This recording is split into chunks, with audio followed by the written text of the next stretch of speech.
Radio Kantipur, radio राष्ट्रको।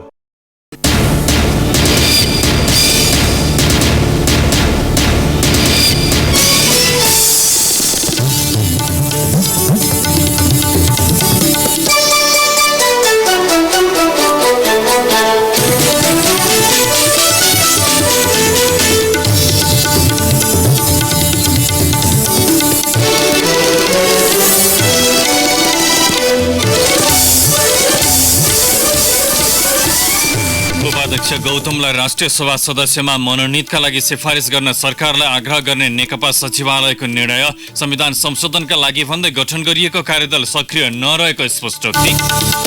नेपाल ट्रस्टको जग्गा lease सम्बन्धमा आफ्नो कुनै संलग्नता नभएको पूर्व प्रधानमन्त्रीद्वय देउवा र भट्टराईको दाबी। आफू सहभागी नभएको निर्णयमा सबै नाम जोडेर गलत प्रचार गरिएको भनाई।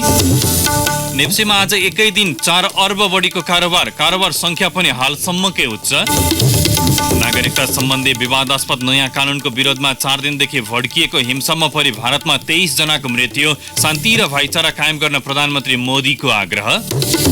र मनाङ मर्साङदी बुढा सुब्बा गोल्ड कप फुटबलको फाइनलमा प्रवेश। नव जनजागृतिलाई पराजित गर्दै 3 स्टार खप्तर गोल्ड कपको अन्तिम 4मा। नमस्कार, कान्ति उठारीबाट साथी बासु अनि तेजेन्द्रको समाचार अब विस्तारमा। सत्ता नेतृत्वकर्ता नेपाल कम्युनिस्ट पार्टी नेकपाले उपाध्यक्ष वामदेव गौतमलाई राष्ट्रिय सभा सदस्यमा मनोनितका लागि सिफारिस गर्न सरकारसँग आग्रह गरेको छ।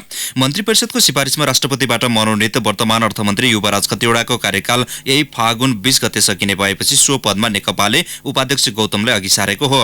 49 सदस्यीय राष्ट्रिय सभामा 1/3 अर्थात् 19 जनाको कार्यकाल फागुन 20 मा सकिँदैछ।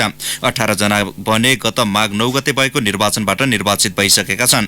प्रतिनिधि सभामा पराजित नेकपा प्रवक्ता नारायणकाजी श्रेष्ठ सोही निर्वाचनबाट राष्ट्रिय सभा सदस्य चुनिसक्नु भएको छ।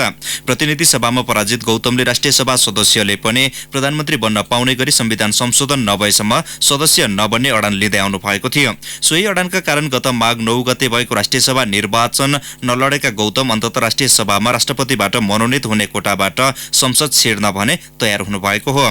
काठमाडौँको बालुवाटार स्थित प्रधानमन्त्री निवासमा बिहान बसेको नेकपा सचिवालय बैठकले उपाध्यक्ष गौतमलाई राष्ट्रिय सभामा पठाउने निर्णय गर्दै सिफारिसका लागि सरकारलाई आग्रह गरेको प्रवक्ता नारायणकाजी श्रेष्ठले जानकारी दिनुभयो। हाम्रो पार्टीको केन्द्रीय उपाध्यक्ष कमरेड वामदेव गौतमलाई मन्त्री परिषदको सिफारिसमा राष्ट्रपतिबाट मनोनित हुने सदस्य यो केही समयपछि रिक्त हुन गइराखेको छ। उक्त पदमा सिफारिसका लागि मन्त्री परिषदलाई अथवा सरकारलाई अनुरोध गर्ने निर्णय गरेको छ। नेकपाले संविधान संशोधनका लागि गृह कार्य गर्न कार्यदल बनाइएको भनिए पनि त्यो क्रियाशील नहुने स्पष्ट पारेको छ। संविधान संशोधन आवश्यकता अनुसार हुँदै जान सक्ने भएकाले अहिले नै कार्यदल बनाउन नपर्ने निष्कर्ष बैठकले निकालेको प्रवक्ता श्रेष्ठले बताउनु भयो। यसअघि बसेको सचिवालयको बैठकले त्यस प्रकारको कार्यदल बनाएर जानु उपयुक्त हुने सन्दर्भमा छलफल भई समझदारी गरेको, तर संविधान संशोधन आवश्यकता अनुसार हुँदै जान सक्ने संविधानको मर्म र प्रावधान अनुसार अगाडि बढ्न सकिन्छ। तर अहिले नै संविधान संशोधनको गृह कार्य गर्न उक्त कार्यदल बनाउने समझदारीलाई अगाडि बढाउनु पर्ने औचित्य आजको सचिवालयको बैठकले देखेन र त्यसकारणले अब कार्यदल छैन। राष्ट्रिय सभा सदस्यलाई प्रधानमन्त्री बनाउनका लागि नेकपाले गठन गरेको भनिएको संविधान संशोधन कार्यदलको विषयलाई लिएर आलोचना भइरहेको छ। व्यक्तिका लागि संविधान संशोधन हुन नसक्ने भन्दै प्रतिपक्षी दलहरूले आलोचना गर्दै आइरहेका छन्। वरिष्ठ नेता जलनाथ खनाल संयोजकत्वको अध्ययन कार्यदलले अमेरिकी नियोग मिलेनियम च्यालेन्ज कर्पोरेसन MCC बारे प्रतिवेदन बुझाए पनि आजको बैठकमा सो विषयमाथि छलफल नभएको प्रवक्ता श्रेष्ठले बताउनुभयो। कार्यदलले यथास्थितिमा MCC संसदबाट अनुमोदन गर्न नहुने सुझावसहित गत शुक्रबार अध्यक्ष द्वय केपी शर्मा ओली र पुष्पकमल दाहाललाई प्रतिवेदन बुझाएको थियो।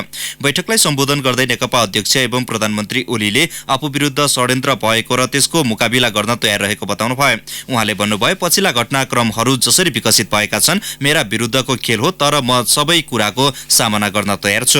राष्ट्रपतिबाट मनोनित हुने राष्ट्रिय सभा सदस्यको संख्या थप्ने गरी संविधान संशोधन गर्नुपर्ने प्रस्ताव ओलीको भएको सचिवालय सदस्यले जानकारी दिनुभयो। तर प्रधानमन्त्रीको सो प्रस्तावमा सचिवालयका अरू सदस्यले असहमति जनाएका थिए। नेता गौतमलाई राष्ट्रिय सभामा लैजाने र संविधान संशोधनका लागि कार्यदल गठन गर्न सबै सहमत भएका थिए।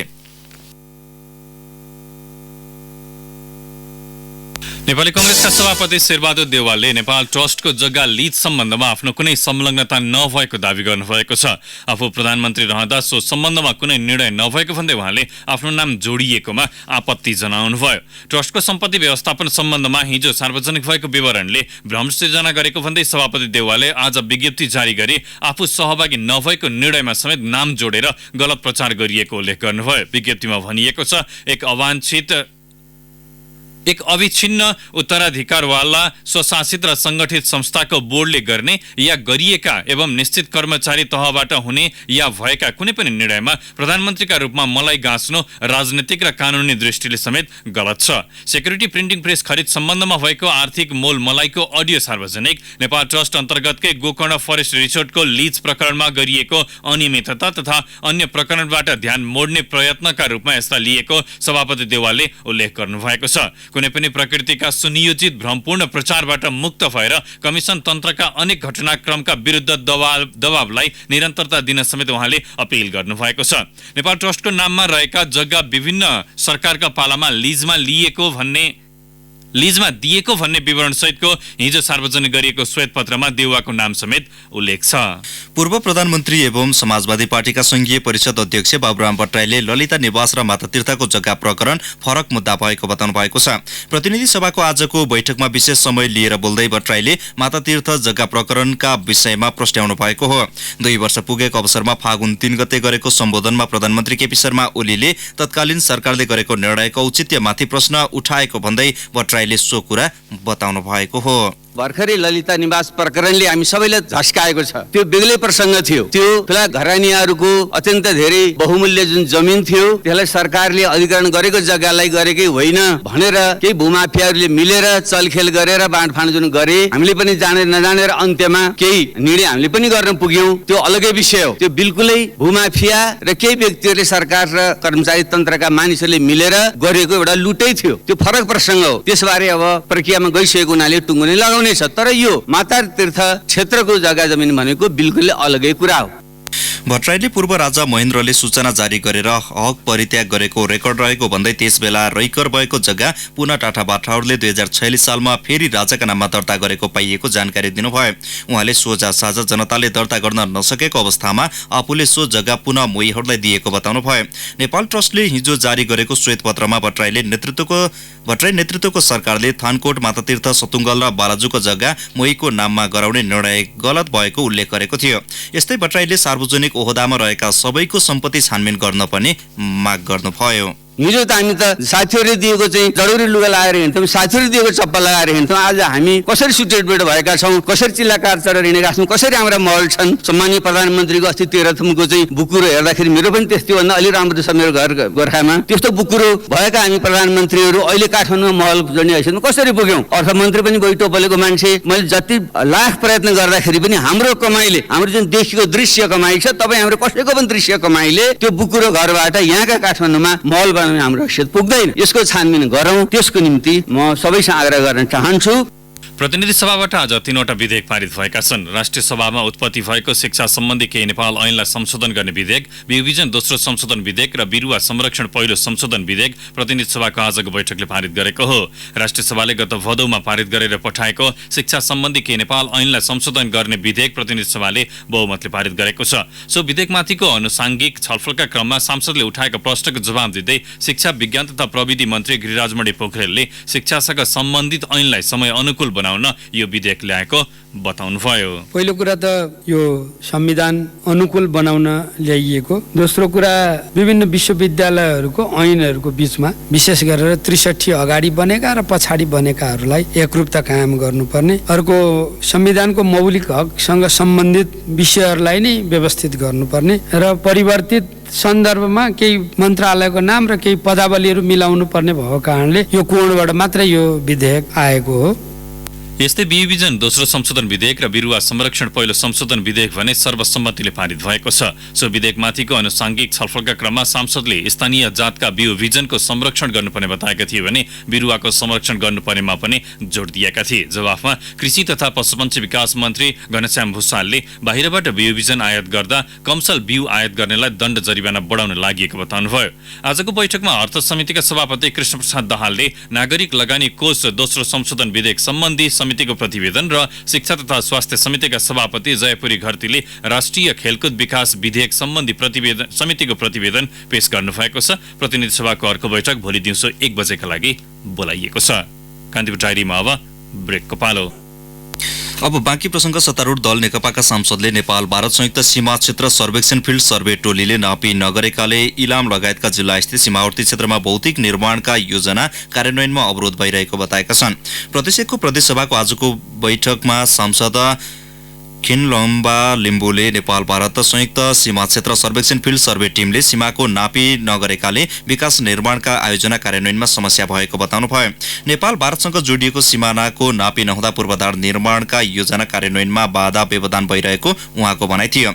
इलामको सीमावर्ती सन्दकपुर क्षेत्रमा नेपालले एकलौटी संरचना बनाएको भन्दै असोज दोस्रो हप्ता भारतीय सीमा सुरक्षा बलले अवरोध गरेका थिए।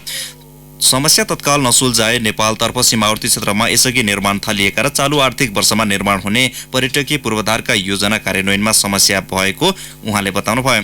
प्रदेश सरकारले पूर्वाधार विकास कार्यक्रम अन्तर्गत छुट्याएको रकमबाट सन्दकपुर गाउँपालिकाको सन्दकपुर डाँडामा करिब 1 करोड लागतको पूर्वाधारको काम थालिएको थियो। सन्दकपुर डाँडामा भ्यू पोइन्ट सहितै 100 मिटर पैदल मार्ग प्रवेशद्वार लगायतका पूर्वाधार निर्माणका काम सिमानाको नापी नहुँदा रोकिएको लिम्बुले उल्लेख गर्नुभयो।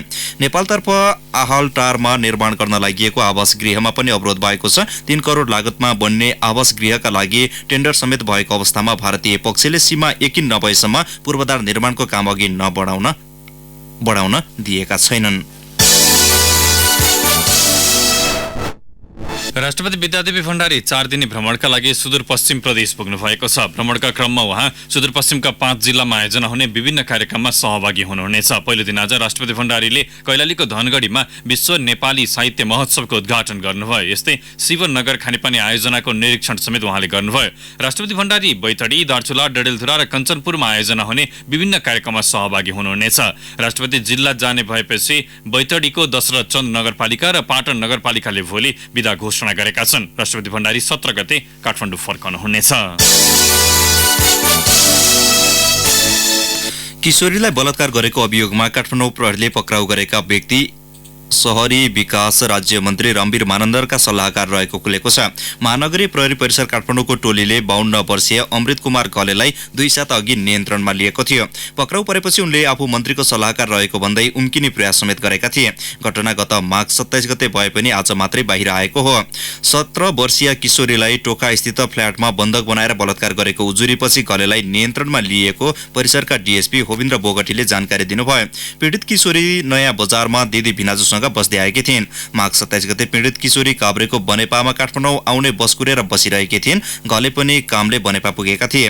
उनी फर्किँदै गर्दा बाटोमा तिनै किशोरीलाई लिफ्ट दिएका थिए, तर उनले काठमाडौँ आएपछि आफ्नो कोठामा लगेर किशोरीलाई बन्धक बनाएको उजुरीमा उल्लेख छ। केही दिनसम्म थुनेर बलात्कार गरेको भन्दै युवतीले प्रहरीमा उजुरी दिएकी छन्। घलेका परिवार अमेरिका बस्दै आएका छन्। काठमाडौँको एक कलेजमा कक्षा 12 मा अध्ययनरत किशोरीलाई अमेरिका पठाइदिन्छु भन्दै घलेले आश्वासन समेत दिएको प्रहरी अनुसन्धानबाट खुलेको छ।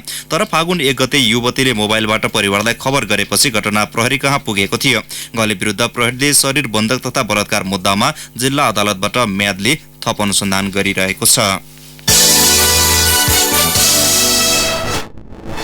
चीनको केरुङ नाकाबाट भित्रिएको तस्करीको सुन लुटेको अभियोग लागेका रसुवा स्थित सीमा प्रहरी चौकी टिमुरेका प्रहरी निरीक्षक खेमप्रसाद नेपाल सहित 16 जनालाई तत्काल निलम्बन गर्न प्रहरी प्रधान कार्यालयले अख्तियार दुरुपयोग अनुसन्धान आयोगले पत्र पठाएको छ। नेपाल सहित सही भोजबहादुर सेनवली, असै रामशरण कुमाल, हवलदारहरू रामशरण रिमाल, पुरुषोत्तम खत्री, रामकाजी लामा, गोपीबहादुर लोतामाङ, जवानहरू शिवनारायण चौधरी, युवराज खरेल, भविलाल रुम्मा लामा, रामचन्द्र विक, रिता चौधरी, मनोज आले, छेक्यु डोल्मा मोक्तान र ताराबहादुर प्रजातन्त्र कार्यालय सहयोगी हरिबहादुर श्रेष्ठलाई पदबाट निलम्बन गर्न आज पत्र पठाएको प्रवक्ता प्रदीप कुमार कोइरालाले बताउनुभयो। गत पुस 11 गते केरुङबाट नेपाल आउँदै गरेको ना 6ख 4932 नम्बरको कन्टेनरको चालक फुर्वा पासाङको साथमा रहेको 422 ग्राम सुनली गायब बनाएको अभियोग उनीहरूलाई लागेको छ। धनकुटाको छथर जोरपाटी गाउँपालिकाले कृषि र पशुपालनका क्षेत्रमा वितरण हुँदै आएको अनुदान कटौती गरी उद्यमी किसानका लागि सापटी दिने नयाँ नियम लागू गरेको छ। वितरित अनुदानले उत्पादन र आत्मनिर्भरता बढाउन नसकेको भन्दै गाउँपालिका पौरखी किसानका लागि बिना धितो बिना ब्याज सापटी रकम उपलब्ध गराउने निष्कर्षमा पुगेको हो। धनकुटाबाट सहकर्मी विनोद घिमिरेको रिपोर्ट। कृषि व्यवसाय प्रवर्धन कोष मार्फत धनकुटाको छथर जोरपाटी गाउँपालिकाका किसानले मसला, फलफूल, अन्न, तरकारी र पशुपालनका लागि उत्पादन लागतको 50% रकम सापटी पाउने भएका हुन्। खाद्यान्न र तरकारीमा 1 तथा फलफूल, चिया, अलैँची र पशुपालनका लागि लिएको सापटी ऋणी किसानले किस्ताबन्दीमा 5 वर्षभित्र गाउँपालिकालाई फिर्ता गर्नुपर्छ। विगतमा वितरित अनुदानबाट लक्ष्य अनुसार उत्पादन बढ्न नसकेपछि छथर जोरपाटी गाउँपालिकाले अनुदानको सट्टा लागत हेरेर किसानलाई सापटी रकम उपलब्ध गराउने टुङ्गोमा पुगेको हो। छथर जोरपाटी गाउँपालिकाका अध्यक्ष शेरबहादुर लिम्बू प्रस्तावनाको आधारमा, इस्टिमेटको आधारमा, कार्ययोजनाको आधारमा हामीले बढीमा 50% सापटी दिनेछौँ र त्यो सापटी खाद्यान्नमा हो भने 1 वर्षभित्र किस्तामा बुझाउनु पर्नेछ। फलफूल खेतीहरू, चिया, अलैँची जस्ता खेतीहरू, पशुपालनका व्यवसायहरूमा चाहिँ 5 वर्षभित्र किस्तामा बुझाउने गरेको व्यवस्था गरिएको छ। गाउँपालिकाले व्यवसाय सुरु गरेपछि विभिन्न प्राकृतिक प्रकोप या बजारको अभाव या अन्य कारणले उत्पादित वस्तुमा क्षति हुन गयो भने लागत मूल्यको आधारमा बढीमा 30% सम्म हामीले क्षतिपूर्तिको व्यवस्था समेत गाउँपालिकाले गरेको छ र अनिवार्य बिमा गर्नुपर्ने शर्त राखेको छ। सापटी लिन धितो र ब्याज केही पनि नचाहिने गाउँपालिकाले जनाएको छ। प्राकृतिक प्रकोप र बजार अभावका कारण उत्पादनमा क्षति हुन पुगे किसानले शोध भर्ना बापत लागत मूल्यको 30% रकम पाउनेछन्। क्षतिपूर्तिका लागि भने पशु र बाली बिमा अनिवार्य गरिएको छ। गाउँपालिकाले गरेको सापटीको निर्णय बारे कृषि अभियन्ता जीवन राई यो सापटी कार्यक्रम जुन छ कृषिमा लागू गरेको अनुदान भन्दा यो कार्यक्रम कार्यान्वयन राम्रो भएको खण्डमा यो चाहिँ प्रभावकारी नै हुन्छ। यो अनुदान भनेको चाहिँ अहिलेसम्मको जो काम गरिरहेछ त्यो किसानले पाइरहेको अवस्था पनि छैन। अनुदान सकिएपछि कार्यक्रम पनि सकियो, त्यो हिसाबले भइरहेको छ। कृषि र पशुपालनका नाममा वितरित अनुदान वास्तविक किसानसम्म पुग्न नसकेका बेला छथर जोरपाटी गाउँपालिकाले ल्याएको सापटीको प्रावधान जाँगर भएका तर लगानी जुटाउन नसक्ने किसानका हकमा उपयुक्त देखिन्छ। तर यो व्यावहारिक र परिणाममुखी हुन भने आवश्यक छ। रेडियो कान्तिपुरका लागि विनोद घिमिरे, धनकुटा।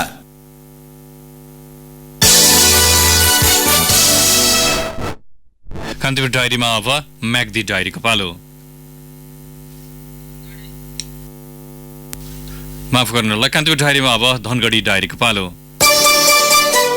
धनगढी डायरीमा मोहन बुढायरको नमस्कार। सुदूरपश्चिम प्रदेशको राजधानी धनगढीमा बुधबारबाट विश्व नेपाली साहित्य महोत्सव सुरु भएको छ। राष्ट्रपति विद्यादेवी भण्डारीले महोत्सवको उद्घाटन गर्नुभयो। औपचारिक उद्घाटन अघि धनगढीको त्रिनगरदेखि महोत्सव स्थलसम्म वृहत सांस्कृतिक झाँकी प्रदर्शन गरिएको थियो। झाँकीमा हुर्के, भुवा, पञ्चबाजा, थारूको संख्या, मगरुवा लगायतका सुदूरपश्चिममा गाइने र नाचिने कला संस्कृतिको प्रदर्शन गरिएको थियो। महोत्सवमा भारतको दार्जिलिङ, सिलगढी, आसाम, मेघालय, सिक्किम लगायतका ठाउँबाट नेपाली भाषी साहित्यकारहरू धनगढी आएका छन्। सुदूरपश्चिम प्रदेशको मौलिक तथा स्थानीय खानाको प्रवर्धनका लागि आजबाट खाना महोत्सव सुरु भएको छ। विश्व साहित्य महोत्सव परिसरभित्रै खाना महोत्सवको आयोजना गरिएको छ। होटल व्यवसाय संघ कैलालीले आयोजना गरेको खाना महोत्सवमा मकै, कोदो, बेथे, फापर, जौका प्रकार लगायतका खानाका 28 व्यञ्जन रहेका छन्। महोत्सव स्थलमा प्लास्टिक पुनः निषेध गरिएको छ। राष्ट्रपति विद्यादेवी भण्डारी 4 दिने सुदूरपश्चिम भ्रमणका लागि आज धनगढी पुग्नु भएको छ। भ्रमणका क्रममा राष्ट्रपति भण्डारी सुदूरपश्चिम प्रदेशका प्रसिद्ध धार्मिक मन्दिर सहित 5 जिल्लाका कार्यक्रममा सहभागी हुने कार्यक्रम तालिका छ। सोही कार्यतालिका अनुसार आज राष्ट्रपति भण्डारीले विश्व साहित्य महोत्सवको धनगढीमा उद्घाटन गर्नुभयो। भोलि दिउँसो बैतडीको त्रिपुरा सुन्दरीमा विशेष पूजा आजा र सचन्दको तर्फबाट नागरिक अभिनन्दनको कार्यक्रममा सहभागी हुनुहुनेछ। बैतडीको पाटन स्थित भीमतत्व पोलिटेक्निक इन्स्टिच्युटको भवन र छात्रावासको उद्घाटन गर्ने कार्यक्रम रहेको छ। सो कार्यक्रममा राष्ट्रपतिको नागरिक अभिनन्दन समेत गरिनेछ। राष्ट्रपति भण्डारी दार्चुलाको शल्य शिखर मालिकार्जुन धाम पुग्ने कार्यक्रम छ। त्यहाँ मालिकार्जुन माध्यमिक विद्यालयको भवन उद्घाटन र नागरिक अभिनन्दनको कार्यक्रम रहेको छ। पर्सि शुक्रबार डडेलधुराको उग्रतारा दर्शन र सोही दिन कञ्चनपुरको शुक्लबाट महोत्सवमा सहभागी हुने कार्यक्रम रहेको छ। राष्ट्रपति शनिबार काठमाडौँ फर्किने कार्यक्रम रहेको छ। सुदूरपश्चिम साहित्य समाजले 3 जना साहित्यकारको शालिग स्थापना गरेको छ। समाजले साहित्य समाजको धनगढी स्थित प्राङ्गणमा आदिकवि भानुभक्त आचार्य, नाटककार पहलमान सिंह स्वार, मानवतावादी राजा तथा नेपाली व्याकरणका जन्मदाता जयपृथ्वी बहादुर सिंह शालिगको स्थापना गरेको हो। आदिकवि भानुभक्त आचार्यको शालिग साहित्य समाजले, नाटककार स्वारको शालिग उनको परिवारजनले र राजा सिंहको शालिग धनगढीका योगेन्द्र शाहीले निर्माण गरेका हुन्। हवस् त, धनगढी डायरीबाट म मोहन बुढा बिरामा छु। नमस्कार। धनगढी डायरीपछि कान्तिपुर डायरीमा फेरि पनि ब्रेकको पालो। अब आर्थिक प्रसङ्ग धितोपत्र बजारमा आज एकै दिन 4 अर्ब रुपियाँ भन्दा बढीको कारोबार भएको छ। उच्च अङ्कले उकालो लागेको बजारमा आज 4 अर्ब 15 करोड रुपियाँ भन्दा बढीको कारोबार भएको हो। यो हालसम्मकै उच्च कारोबार रकम पनि हो। यसअघि कारोबार हुने साताको पहिलो दिन गत आइतबार नेप्सेले सर्वाधिक कारोबार भएको रकमको रेकर्ड बनाएको थियो। आइतबार करिब 70 अङ्कले उकालो लागेको नेप्सेमा 3 अर्ब 60 करोड रुपियाँ बढीको कारोबार भएको थियो। आज दिनभर तीव्र उतार चढावका बीच शेयर कारोबार मापक नेप्से परिसूचक 50.93 अङ्कले बढेर 1596.13 मा पुगेको छ। पछिल्लो समय नेप्से बढेसँगै दैनिक कारोबार रकममा पनि उल्लेख्य सुधार भइरहेको छ। नेप्सेमा आज कारोबार भएका सबै कम्पनी समूहको उपसूचक उकालो लागेसँगै बजारमा सुधार देखिएको हो। सबैभन्दा बढी जीवन बीमा कम्पनी समूहको उपसूचक 571.18 अङ्कले बढेको छ। यस्तै निर्जीवन 233.51, उत्पादनमूलकको 142.8, होटल समूहको उपसूचक 73.88 अङ्कले बढेको छ। नेप्सेमा आज कुल 180 कम्पनीका 32,154 कारोबारबाट 79,06,989 किता शेयर किनबेच भएको नेपाल स्टक एक्सचेन्जले जनाएको छ। कारोबार हुने चौथो दिन आज नेपाल लाइफ इन्स्योरेन्स कम्पनी लिमिटेडको सबैभन्दा धेरै कारोबार भएको छ। अर्थमन्त्री युवराज खतिवड़ाले नेपालमा व्यापार व्यवसाय प्रवर्धनका लागि सार्वजनिक निजी साझेदारी आवश्यक रहेको बताउनु भएको छ। विश्वब्याङ्कले आयोजना गरेको नेपालमा लगानीको वातावरण सुधारको मार्गचित्र सम्बन्धी कार्यशालामा अर्थमन्त्री खतिवड़ाले नयाँ नेपाल बन्ने क्रममा रहेको भन्दै नेपालमा व्यापार गर्ने मुख्य रणनीति सार्वजनिक निजी साझेदारी रहेको बताउनुभयो। नेपालको अर्थतन्त्रमा निजी क्षेत्र हावी रहेको र सार्वजनिक क्षेत्रले निजी क्षेत्रका लागि बाधाहरू हटाउन भूमिका खेल्न सक्ने उहाँको भनाइ थियो। प्रधानमन्त्री तथा मन्त्री परिषद कार्यालयका सचिव तीर्थराज ढकालले विश्वका उत्कृष्ट अभ्यासहरूलाई नेपालको परिवेशमा ढालेर लागू गर्नुपर्ने उल्लेख गर्नुभयो। अब अन्तर्राष्ट्रिय प्रसङ्ग। भारतमा नागरिकता सम्बन्धी विवादास्पद नयाँ कानूनको विरोधमा जारी प्रदर्शनका क्रममा 4 दिनदेखि बढिएको हिंसामा परि मृत्यु हुनेको संख्या 23 पुगेको छ। करिब 200 जना घाइते भएका छन्। नागरिकता सम्बन्धी नयाँ कानूनको विरोधमा गत आइतबार सुरु भएको प्रदर्शनका क्रममा भएको हिंसाले पछिल्लो समय धार्मिक द्वन्द्वको रूप लिएको छ। मुस्लिम र हिन्दू धर्ममा आस्था राख्ने बेचा, मौजपुर, मुस्ताफाबाद, जाफराबाद र शिव विहार लगायत स्थानमा झडप भएको हो। विशेष गरी मुस्लिम समुदायमाथि आक्रमण भइरहेको बीबीसीले उल्लेख गरेको छ। एक समूहले अशोकनगर स्थित मस्जिद तोडफोड गरेको छ। स्थिति थप बिग्रन नदिन जाफराबाद, मौजपुर, बाबरपुर, चाँदबागमा कर्फ्यू समेत लगाइएको छ। यसैबीच प्रधानमन्त्री नरेन्द्र मोदीले शान्ति तथा भाइचारा कायम राख्न सम्पूर्णमा अपील गर्नुभएको छ। अब खेल प्रसङ्ग। 3 स्टार क्लब कैलालीमा जारी Sudurpashchim Khaptad gold cup football प्रतियोगिताको सेमिफाइनलमा प्रवेश गरेको छ। धनगढी रङ्गशालामा आज भएको खेलमा नव जनजागृति क्लबलाई 2-0ले पराजित गर्दै ललितपुर क्लब अन्तिम 4 मा प्रवेश गरेको हो। 3 स्टारको जितमा आशिष राई र संजोग राईले गोल गरे। तेस्रो क्वार्टर फाइनलमा भोलि नेपाल पुलिस क्लब र सशस्त्र प्रहरीको एपीएफ क्लब बीच प्रतिस्पर्धा हुनेछ। यस्तै मनाङ मर्स्याङदी धरानमा जारी 22औं बुढासुब्बा गोल्ड कप फुटबल प्रतियोगिताको फाइनलमा प्रवेश गरेको छ। धरान रङ्गशालामा भएको पहिलो सेमिफाइनलमा भारत दार्जिलिङको युकेएफसीलाई 2-0ले पराजित गर्दै मनाङ उपाधि नजिक पुगेको हो। उसको जितमा विमल राणा र दयानन्द सिंहले गोल गरे। अर्को सेमिफाइनलमा भोलि मछिन्द्र क्लब र नेपाल पुलिस क्लब बीच प्रतिस्पर्धा हुनेछ। सरस्वती युथ क्लबका कप्तान दिपेश श्रेष्ठलाई अखिल नेपाल फुटबल संघ एन्फाले 2 वर्षको प्रतिबन्ध लगाएको छ। शहीद स्मारक डिभिजन लिग अन्तर्गत हिमालयन शेर्पा विरुद्धको खेलमा प्रतियोगिताको नियमावली विपरीत कार्य गरेको ठहर गर्दै एन्फाले दिपेशलाई फुटबलका सम्पूर्ण इभेन्टमा प्रतिबन्ध लगाएको हो। एन्फाले उनलाई 50,000 जरिवाना समेत गरेको छ। खेल मिलेमतोमा दोषी देखाउँदै एन्फाले हिमालयन शेर्पाका टिम म्यानेजर विजेन्द्र पुडासैनीलाई 3 महिनाको निलम्बन र 30,000 रुपियाँ जरिवाना गराएको छ। यस्तै शेर्पाका गोलकिपर प्रशिक्षक मेनबहादुर बस्नेतलाई एक पटक सुध्रने मौकासहित चेतावनी दिएको छ। एन्फा कम्प्लेक्स 7 बाटोमा भएको खेलमा सरस्वतीले शेर्पालाई 4-3ले हराउँदै लिगमा पहिलो जित दर्ता गरेको थियो। लिगमा एकमात्र जित निकालेको सरस्वती रेलिगेसनमा पर्दै बी डिभिजनमा झरेको छ। हवस् त कान्तिपुर डायरी अहिलेलाई यहीँ सकिन्छ।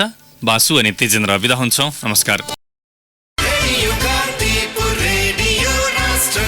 सूचना र मनोरञ्जनको संवाहक रेडियो राष्ट्रको रेडियो कान्तिपुर।